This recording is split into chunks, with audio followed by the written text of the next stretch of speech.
All right, so once again, we're going to look at two texts, a paired text, and really try to find out how they're alike and different. Look at similarities and differences and be able to pull that out based on evidence that we find in the text. So first thing I'm going to do is show you a quick video. We might not watch the whole thing, but it's really intriguing to watch, and then we'll see what the connection is. So enjoy.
Fast forward a little bit.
All right, so let's take a look at this.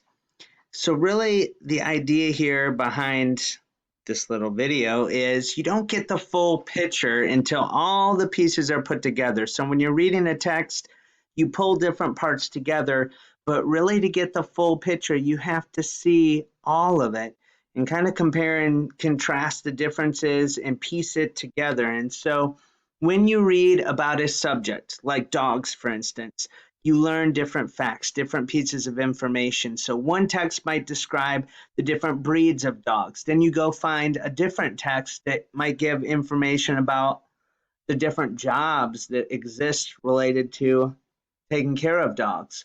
A third text might explain how you can rescue a dog for the dogs that need that. And after reading all these texts, you piece them together, you put them together, and then you have a more complete understanding of the topic of dogs. You have pulled together different resources to get different types of information. And so think about this. Look at these pictures and complete the sentence using the images above, because you have a park here, a park here, a park here. But take a look at the pictures, the images, and look at this sentence. It says you can find blank, comma, and blank at a park. So you have those three things.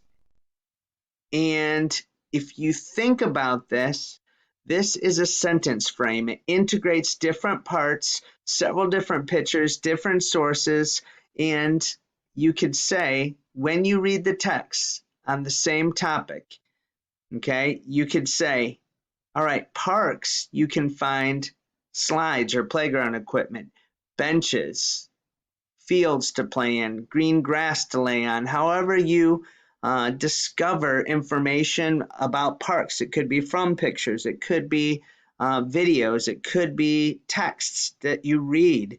And so when you read these different texts on the same topic, compare and contrast the most important parts, the most important details. So remember, compare means you talk about how they are alike, how they are the same, where contrast means how are they different. So you'll look at the different texts. That's what we're going to do here. We're going to read this ad, and these really are two different ads right here. And so I'll pull this down a little bit.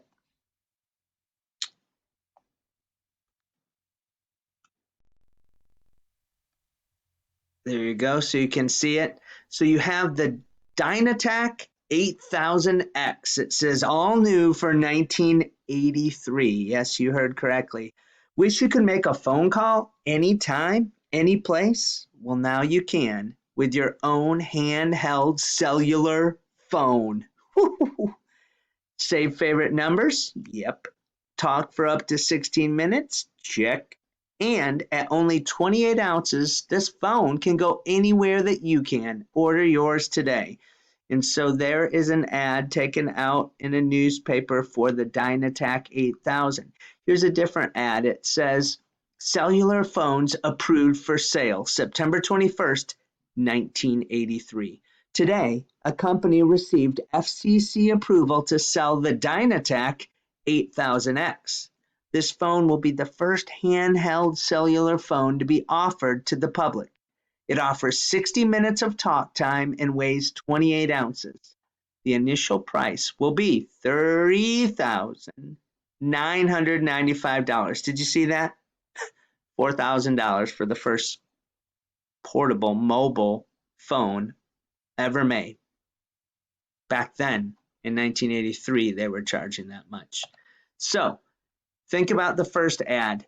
What did they only have in this first ad? What did they only have in this news story on the right? And then what information did they have in both of these? So take a look, skim through, see what you have that are similar and the same, and then what's different, only given in one of the articles. All right, so let's take a look.